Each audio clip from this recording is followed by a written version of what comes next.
And it just occurred to me while I was sitting there taking selfies of myself, I was pointing my phone at that big government building, and if they were awake, oh my gosh, they probably, if they'd been looking out the windows, they'll be like, "What's this dude down here taking photos of our building?" We could have been in some serious Thankfully, trouble. they probably just thought we were farmers. Hey there, guys! Welcome to another ADV China. We've got a special one for you today. It's when we were on the border of North Korea. We were on the border a couple times, but this is the time where we almost stepped in, like basically stepped on the North Korean soil because we got right down to the river. Yeah, we went across. We actually went through the fence and all that stuff. But anyway, I wanted to explain to everybody. Let's get us smaller here so everyone can kind of see, what's going on.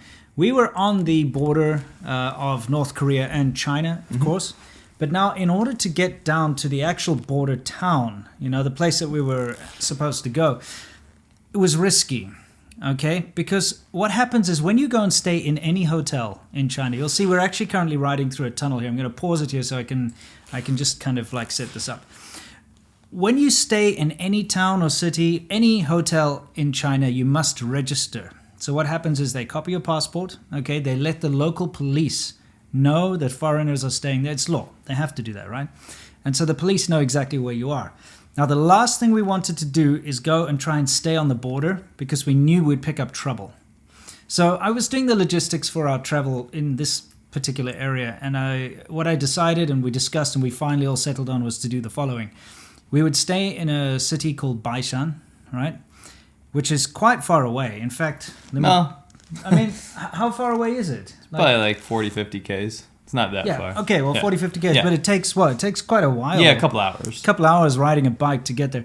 So we would stay in Baishan and we'd leave super early in the morning. We would ride down, it's an S road, which is a... back road. It's kind of a back road in China. Chunggang, isn't it? So it's like a provincial road. Mm-hmm. Okay, so we'd go down this provincial road all the way down to Linjiang, which is on the border. It's a little town on the border of North Korea, which is where we're going to end up.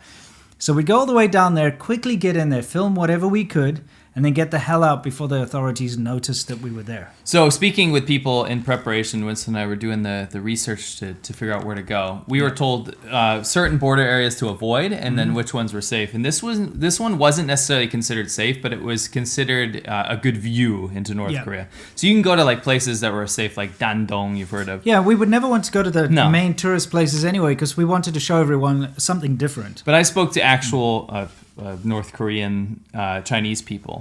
Yeah. And they were surprised that we ended up going here because they assumed that we had stayed here and we would have picked up police trouble. This is an area where they have arrested foreigners for reporting.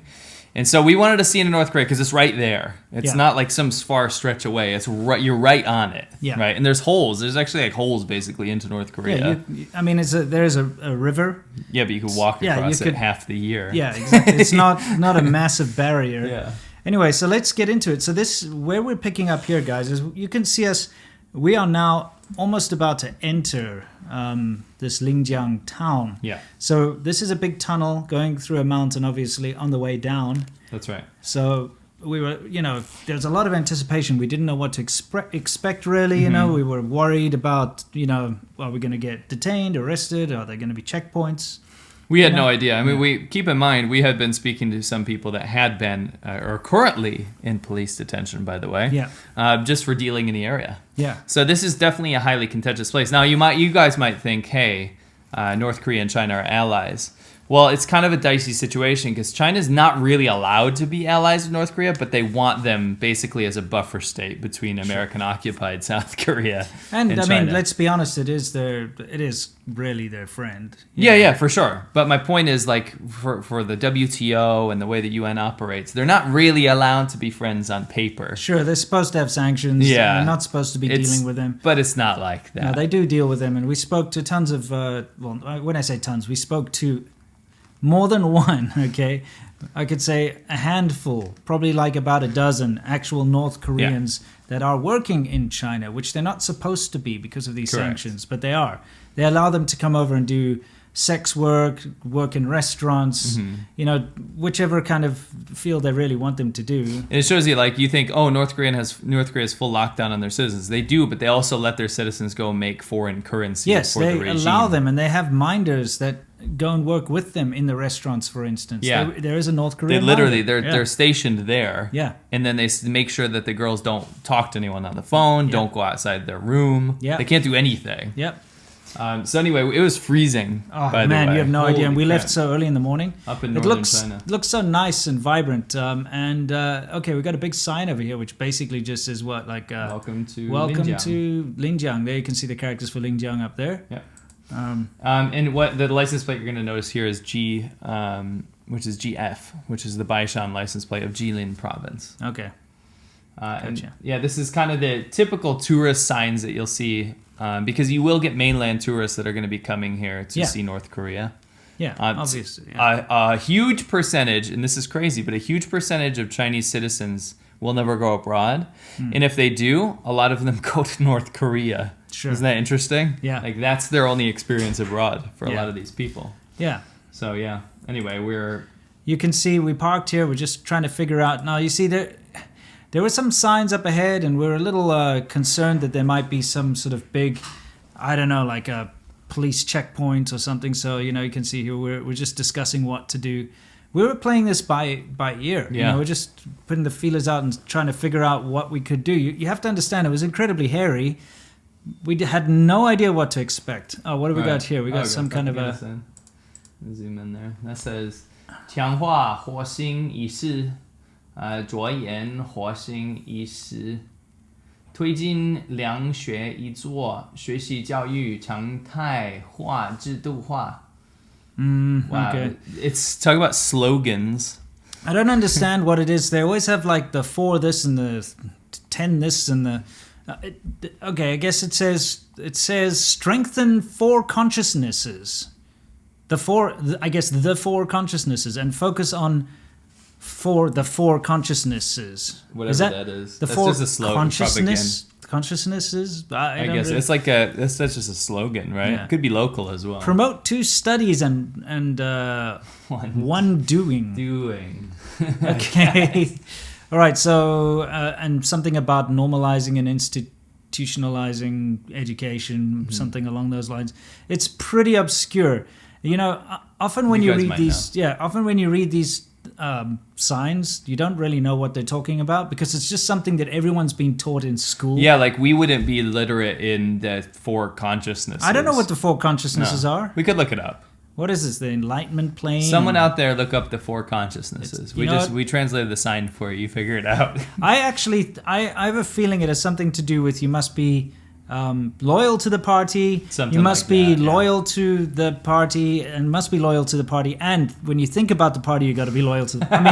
There's 4 of them, right? So anyway, It also could be related to the whole drive of like how to, like, when they're rooting out corruption and stuff. They were trying to condition people that were going to school to be a party member, like what things to focus on and what to avoid. Could be one of those things. but just remember, when the government tells you to focus on something, that means that is a big, Huge issue. failing Yeah. part of society there. You're so correct. if it's focus on being a good person, that means there are no good people around, type thing. Yeah. Anyway, so let's Hit the continue. road. So I'll be honest with you. If I talk about like how we felt, the closer we got to these areas, the more checkpoints we saw. Oh yeah, now, this is a checkpoint, for Yeah. instance, and you'd think reading the sign there, it's just like a normal it's just public like- road or yeah. something, but then it says police checkpoint right Yeah. here. So they're looking for people, and the reason that they're doing this is because you can just go ahead. Yeah, okay. The reason that they're doing this is they're looking for North Korean people running away, and I'll tell you why. If a North Korean person goes to most countries in the world, which is pretty hard to access, to be honest, like Mongolia, they get repatriated back to South Korea. Right. That's the international law. But if they get caught here in China, they get repatriated back to North Korea and then executed. Yeah, And you their don't want family gets executed and punished in labor camps. It's and not a whatnot. very, very good way of growing a population, tell you what. No, it's also a very immoral thing that China does. Yeah, sending them back there. Yeah. So this is when we got into the city proper, or the town, I should say. So if you see those apartment buildings right in front of us, those white and Yeah. pink ones, that's right before the North Korean border. So we didn't know this. We didn't know anything yet. Sure. We were like, yeah, we're pretty close. Yeah, he's talking about those ones in the far distance Yeah, there, the really not far the ones distance. close up. Yeah. Yeah, you go through this gate. Okay, so I mean, there's a gate, and most cities you can see there it says Linjiang up there in the gate. That's most towns, cities, even villages have these above them, and it's kind of interesting because it's confusing at first if you're a foreigner. Because when you start to learn to read Chinese, you'll notice the characters are often backwards when it comes to these gates. So instead of saying Linjiang, it says Jiangling usually. Yeah, but it doesn't. No, not in this one. No. This one's correct. I'm just saying. Like, sometimes, The majority of times, especially if it's a bit more old style, they're trying to be more ancient about it. It'll be mixed around. Anyway, what's this on the wall over here? That says 中国深呼吸小城, which means like clean air town. It actually means deep breathing town, but I remember the 深呼吸 campaign. It means like it's clean air because there's a lot of trees in Jilin. Mm-hmm. So basically saying that China gave this town an award for having clean air. Okay, so this is China's clean air town. Yeah. Well, it's certainly not China's clean road town, I'll tell you that much. Yeah, for sure. Yeah. Okay, let's see if there's any more propaganda over here. There's something. Keep going. Wait, I missed a bit of it there. I caught the last character. Oh, you did? Okay. I just need to see the front. It says 中国最美县城, which means the most beautiful county. And so they won the Beautiful County Award in China. I mean, it's really nice up there. Yeah. So I don't know if it's China's most beautiful county. I'll be honest, I've seen better places in China. Yeah, but it's pretty good for the Rust Belt of China, to be honest. Yeah, true. Okay, so yeah, a typical... You get your shops and stuff. It must feel so weird. We talked to some Chinese people that a lot of the people that live here in this town have absolutely no idea about North Korea. They just know that it's poor. Yeah. So you look at North Korea every day. Like I said, those apartment buildings over there were so close, right? Yeah. And you live in this normal Chinese town day to day, knowing that there's just abject poverty right there. I know. You're like looking at it, right? I know, it's crazy, eh? And there's no border cross point here, by the way. You can't cross. It's not like Dandong. You can't cross into North Korea. There's a bridge. There's a bridge connected to like a government building. Yeah. It's interesting. We'll get to that point because, you'll actually see. We actually filmed there. Right. We'll show you. I'm just thinking, like, because around this time, this is when we were asking people, hey, where's North Korea, basically? Yeah. And they're pointing us, just keep going. Yep. And you're like, let me double check on the GPS. Yeah, I was just looking for like a border on the GPS to figure it out. And, I mean, it was very hairy because we know how China works. If you sit in one place long enough and people notice you're a bit different, and we are, let's face it. Yeah. Not only are we wearing helmets, which most people who ride motorcycles don't wear helmets in China, especially in the rural parts. And if they do, it's like a little, a little hat, not a full face helmet. But our bikes are different. They look different. We look different. We've got cameras on our helmets. That's a really good thing to bring up, actually, is that what you have to understand is, like, if you commit a crime in the U.S., they'll track you down, right? In China, we're not technically we are committing a crime just by filming. Yeah. Right? Just by turning our cameras on, being foreigners, we are committing a crime. Sure. They will track you if you're high profile enough, but usually you can avoid scrutiny if you just don't sit in the same spot. Yeah, if you just just keep moving. You condition yourself in China that if you just keep moving, you can avoid most stuff because people don't want to be accountable for it. Yeah. Right? That's right. That's why we didn't want to stay here too long, because if we stayed here a couple of days to film properly, we'd have been screwed. Oh, if we had just stayed the whole day, just one day, by the evening, the police would have come to our hotel. And they would have had to do something. They would have deleted all our footage or done whatever they had to do. That's why I said it was very much like guerrilla tactics. It was get in there, film, talk and to a couple people without attracting attention. Yeah, and just keep moving the whole time. That's the thing. We never settled down for any longer than a few minutes at a time in any given place. Right. So this is like your main thoroughfare. I remember there being dog meat restaurants yet again in this area. Yeah, obviously it's right next to North Korea. They tend to eat dog meat there. The closer you get to the North Korean border, the more popular dog meat restaurants really get in the area. It is everywhere, though. Yeah, of course it is. But you get Korean style. Yeah, that's what it says. Gali Gorodian, which is Korean style dog meat restaurants. It says Chaoxian Gali Gorodian. Yeah, that's right. Which means North Korean style. Yeah, it's still a Chinese restaurant for Chinese people. For sure. That kind of thing. There's some imposing looking establishments around here because we're getting close to the border. And China does have, believe it or not, even though it's friends with North Korea, it's still a highly surveilled area. Oh, no, they're not happy with North Koreans coming over the border. They got signs that basically say, don't feed them. Don't feed them, don't house them, you will get in trouble. To jail. It's committing international spy. You're a spy basically if you house them. Yeah, you're not allowed and they come to. over there. They're very poor. They Yeah, need help, and people obviously some people are kind. Mm-hmm.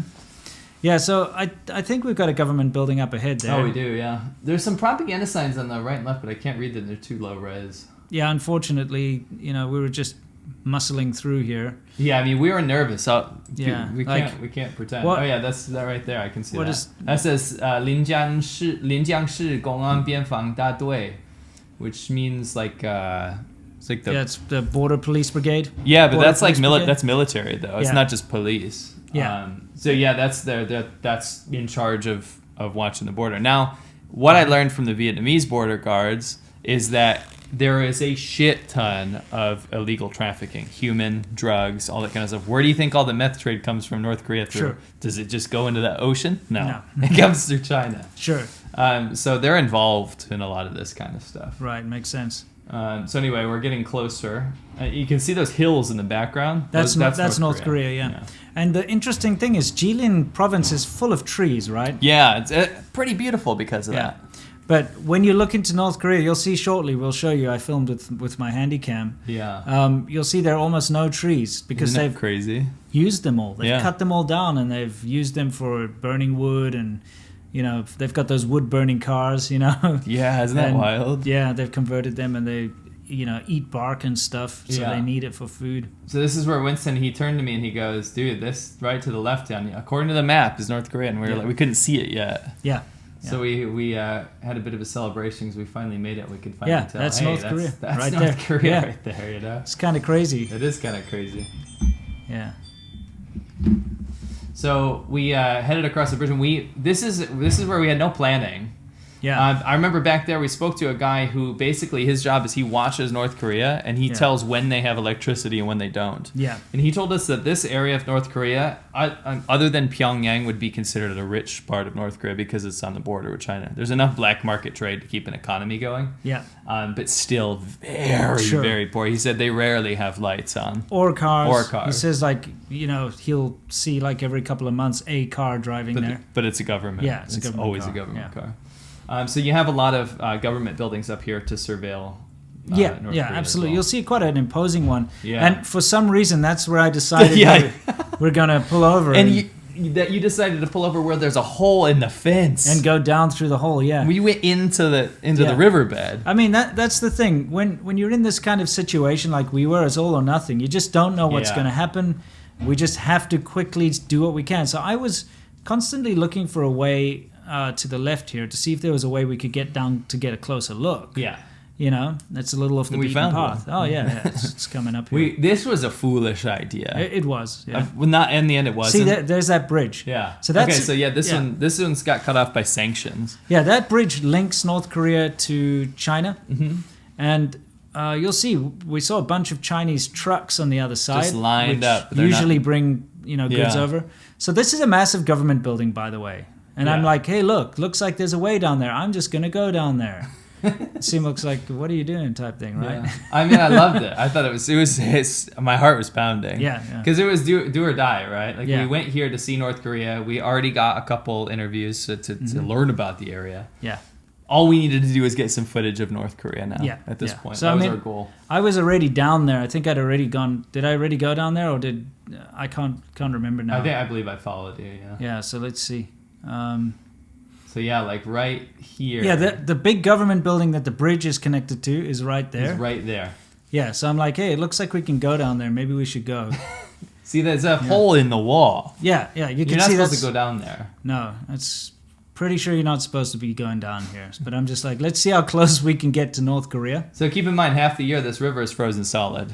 So people run across. Yeah, they do. With their families and things. Yeah, so here we are. The river is just there. Yeah. I thought, we're probably pushing our luck a little bit, but let's get the Handycam out and film what we can.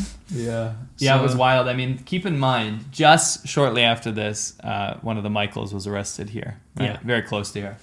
And they were on high alert for foreign journalists. There was other journalists in this area that got arrested. Yeah. For doing this. Literally, even less than doing this, to be honest. Doing less, but they weren't smart. They were going and staying in hotels. Yeah. So they were either being always arrested, getting busted in their hotels. and that's why I was adamant we don't stay anywhere near the Yes. North Korean Yeah. border. That's why it's a couple hours of drive away Yeah. that we were staying. Right. Yeah, because that's how they get you. Because you Yeah. immediately go into the police system and they know, oh, there's foreigners staying here. Yes. Let's go check them up. Who are they? What are they doing here? You know. Right. Now sorry. So that's what got us screwed in Inner Mongolia is because we stayed in that hotel. We and didn't know it was a contentious area. No, and they came basically in the middle of the night. Remember, with high-level detectives. yes, Literally high-level and the SWAT team and the everything. SWAT team. It with would have happened the automatic same weapons. here. Would have happened the same. Yeah, if not worse. So this area that we're standing in right now would be definitely, especially during winter months, an area where North Koreans are going to be fleeing and running into here. And this starts their journey, their arduous journey. If you guys know who Yenmi Park is, you'll know that these regions, they have to get out of here immediately. Yeah. Because this is where all their intelligence officers are watching for North Korean refugees to send them back where they'll die. Yeah. And if they've made it across here and made it through this hole, basically they're going to have to find a way, because you have to use your ID card to get any transportation here, to use black market transportation and make your way out of China as fast as you can. That's right. See, I got the handy cam out. Yeah, so these are the Chinese trucks that have been sanctioned. Remember that was the height of the sanctions where China had to pretend they weren't doing business with North Korea. Yeah, exactly. I caught someone down there washing their clothes by the river. Looks like that's what they're doing down there, right? Yeah. Carrying But yeah, those are all Chinese-made trucks, and I guess usually they're carrying goods Coal. to and from, lumber. back and forth. And just right now, they're all kind of parked up. Right. I'm sure they're probably under cover of night. They start rolling over. From what I saw with Vietnam, they just wait until it's the dead of night and then things resume again. Turn the lights off and just go. I mean, China got busted at the same time funding North Korea with coal and things like that at the height of sanctions. Yeah. They're pragmatic. They won't let things like sanctions stop them. No, see all the razor wires ripped down. Yeah. So we're not supposed to be here. Absolutely not supposed to be here. And it just occurred to me while I was sitting there taking selfies of myself, I was pointing my phone at that big government building, and if they were awake, my gosh, they probably, if they'd been looking out the windows, they'll be like, "What's this dude down here taking photos of our building?" We could have been in some serious Thankfully, trouble. they probably just thought we were farmers, like if at a cursory glance. But if they really wanted to look into it, they'd be like, "Send someone over there." A farmer with a purple bike? I doubt it. You never know. Anyway, we decided to hightail it out of there. But we found a couple other holes to take some footage absolutely. from. Yeah. But yeah, I was starting to get very nervous at this point. You as well. I think we were both talking. Our follow car, they were kind of oblivious to what was happening. Yeah, they were just trying to go get a little bit of footage here and there and do their thing. They did. I mean, if you watch Conquering Northern China, you'll see we got some good footage down here. But this is just us doing our thing. Me and Winston just messing around. Oh, dude, like, wait. What? I remember this so vividly. Me too. Let me just go back because it's so ridiculous. If you understand where we are, did I skip past it or no? No, I think it's coming up, right? Yeah. Take a look on the corner here. I mean, we're out in North Korea. This is the border of North Korea, and they got a happy little bunny trash can, which I find hilarious. Why is it there? First of all, it's on the side of the road. There's no sidewalk. There's no side. Who's going to be putting trash in? Who's going to collect it? Does that not look North Korean? Maybe it's supposed to be a flower pot. Yeah. What do you think? Maybe it's a flower pot. But I mean, like a happy bunny on the border of North Korea? What is this, Disneyland? It's weird. Yeah. That is funny. Yeah, this whole area is government stuff, and that was really making us nervous because we would, even if you try to avoid it, if you go along the whole border, the front is all Chinese government. Yeah. It's pretty hectic. It is. But this is where we decided to find a new area to get even closer. We went onto this island, kind of in the middle of the river. Yeah, they got a big statue up there of some. We did look it up later. It's technically North Korean and Chinese soil. Yeah. It's a friendship thing. Yeah. It really is just Chinese soil, but technically on paper it's North Korean soil as well because they share this same leader or whatever, historical leader. I can't remember his name. Remember his statue. Yeah, remember the statue. We looked it up. And when you go on it, it actually says you're in North Korea when you use GPS, which is very cool. It was kind of, I think I posted a WeChat moment because I shared my location. It said I was in North Korea. Yeah, that's kind of cool. Yeah. Yeah, that's the thing, man. You get a statue of a leader, dictator-looking dude. They all look the same, to be honest. Yeah, and apparently he shared between the Korean War, which China fought for North Korea. Yeah. Against the U.S. That's right. So this is where you actually found it here. This is where you were figuring it out. Well, first I stopped on the bridge. I remember we stopped on the bridge so I could film it, but into North Korea again, something different because we got some good stuff. Yeah, this bridge over here. I'm like, let's just stop on this bridge where everyone can see us. Was it this one? You made some interest. We were freezing though. Yeah, we weren't thinking straight, dude. It was cold. You got to understand the adrenaline right now as well. Yeah, we are literally like.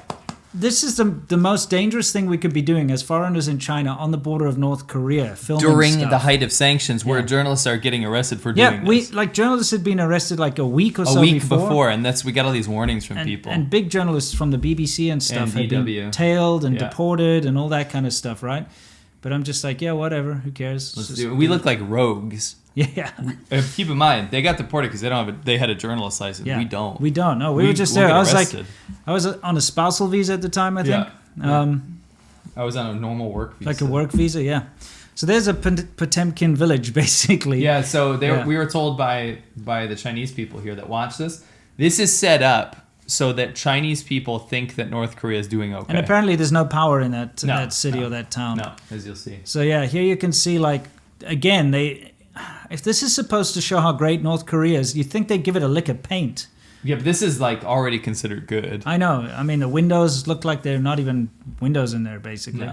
No. You can see those derelict anyone who can speak hoops. Korean, by the way, please tell us what this says, because we're kind of fascinated to know what it is. See those basketball hoops? They're gross. They're derelict.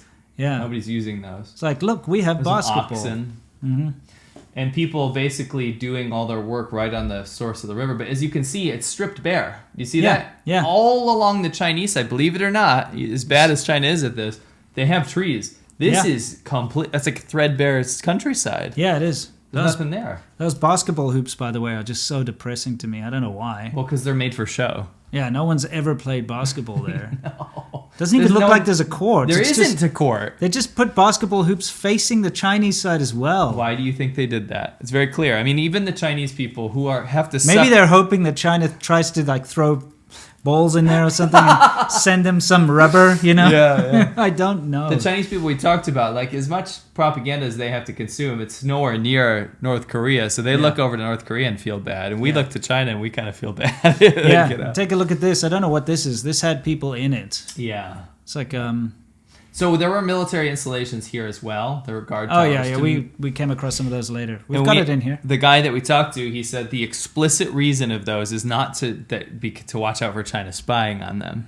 It's to make sure that North Koreans are not running, and they will shoot them on sight. And they do shoot them on sight. Yeah. Their own citizens. There's another massive government building right there. Here we go. At us. Probably looking at us on the bridge, filming, and they're like, should we, shouldn't we? And by the time they're like, okay, let's go do something about it, we're out of there. And that's how you succeed. That's how you succeed in doing these kind of things in China. Don't stay still. Keep moving. Yeah, keep moving. Just keep moving. So this is actually, you can go down to the river. They actually have a part here where you can walk all the way down to the river. Yeah.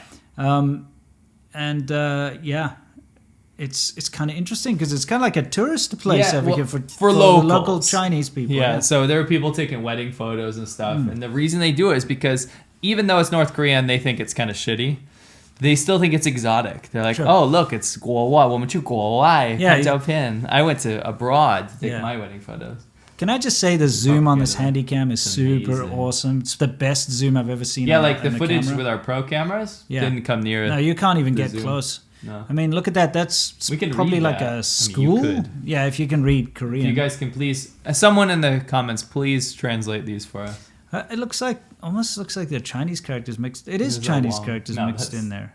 Or is that? No, that's just Korean script. Okay, there's height of transportation technology in North Korea at the moment. Just went past there. Yeah. No, those are just Korean. Yeah, that's a lot of bicycles. Yeah. And you can see there are some boats, but they all had the Chinese flag. Now, this is interesting. Yeah, these are North Koreans doing logging, and they've made kind of boats out of the logs that can steer. I thought that was kind of interesting. It was. It also shows you the abject poverty of their lives. I mean, sure. Horrible. Yeah. They'll look miserable. Like when you zoom in on, they just look cold and miserable. Sure. It was freezing there. It was only so about cold. It's about 48, 50 degrees in the summer when the sun was starting to go down. I don't know what that is in Celsius. So it was like 8 or 9. 9, basically. It was super cold. We almost froze to death when you're on a bike, it's freezing. Yeah. And these guys must have been bitter. If you watch Conquering Northern China, of course, we got better professional shots of these guys with the pro cameras. But you know, this is what I managed to capture with my Handycam. These guys just floating down the river with their logs, and they're not allowed to go far, like too far over to the Chinese side. They know their threshold. Yeah, they know where to stop, basically. Yeah, it's pretty fascinating. And again, hairy, because while you're filming this, you know that you're going to get in some serious trouble if the authorities catch you. Yeah. You know. That was the thing. Oh yeah. Because we're not part of anything, you know. We just went there. Yeah. You know, oh man. You know, we just went there, and we're not sponsored. We didn't have the Chinese government taking us on a trip or anything. We weren't there to try and show. We went there because we were going to make the Conquering Northern China documentary, which we thought it was interesting. Self-funded. You know, we did a Kickstarter to get. We rented the pro cameras. We rented a car, and there you can see one of the guard towers there. Yeah, these are armed military. Yeah, no. The interesting thing is the guy when he saw us, he actually there he is. He got out. He bolted in. Well, no, he came down. I don't know if he went to go take a piss or if he came down to get a closer look or something. I don't really know. There was a shot of a guy. He's got binoculars staring at us. There's a guy in there. Yeah. I don't know if that's the same guy, but there were multiple of these little guard towers around. That's not the only one. That was the closest one, yeah. There's some kids farming. They get us out of there so you can see it. That's looks like your daily life in North Korea, just some backbreaking farm work, really. Yeah, and they're kids. Those are kids. Yeah, sure. I mean, what else are you going to do? Yeah, you got to stay alive, right? Play with rocks instead of marbles or something, you know? And it's famine in a lot of areas. It's not a great existence, to be honest. Like these makeshift houses. Yep. Still using... Remember, this is the best of the best because it's going to be on show. You know, this is what they want to show. You're supposed to see. Yeah. So... Imagine what it's like for the stuff you can't see. Oh, sure. It's just going to be crappy, eh? It's just misery, really. Mm-hmm. Yeah. So, I mean, there's just more of the loggers, you know, the North Korean loggers, you know, going up and down. Now, to cap this up, there were some things that happened to us up there that we still can't talk about. No. Now, you guys know that when we left China, we're an open book now. Yeah. We'll talk about pretty much anything. Correct. There are still things we can't talk about, and I'll tell you why. It's because there are still people that could be hurt by it. Yeah, if we showed, we've got footage and stories that if we told them would result in the deaths of people. And that's not conjecture. That's what these people's minders told us. Yes. They, from actual North Korean person, told us in Chinese that if we were to show that and not delete it, they would kill them. They would kill them. Yeah, and that's no joke. So, yeah, we saved their lives. So we can't talk about it. No, I mean... You can't even mention it. You can't mention where it happened. Nope. I tell you what we can do is that if war ever breaks out or something with North Korea or something, then, but until then, no. This last little clip here that you can see, I just wanted to show. This is us leaving. It was so cold. Yeah, this is after we'd left. Obviously, we were riding back. It was a good long ride, and this was very treacherous. I remember we almost died on this ride because 3 or 4 degrees. Not only I'm not only talking about the cold, but like just. We almost hit trucks and stuff. It was, you can see it's not lit. The road is all kind of slick. It was awful. Potholes, cold, slick, bad riding conditions. You know, that was pretty much it really. So, you know, it was a hell of a thing. It was wild. Let me just fast forward a little bit to a more interesting spot so that we can maybe when we're like looking into North Korea here, then we can talk about like, how about that? I kind of like that weird school or whatever it was.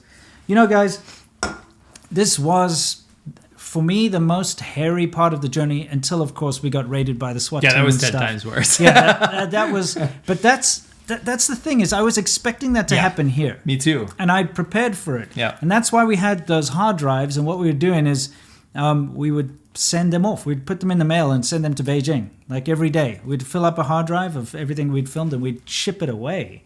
Just so that in case they caught us, we wouldn't lose all our footage. We'd only lose maybe a day or so. Yeah.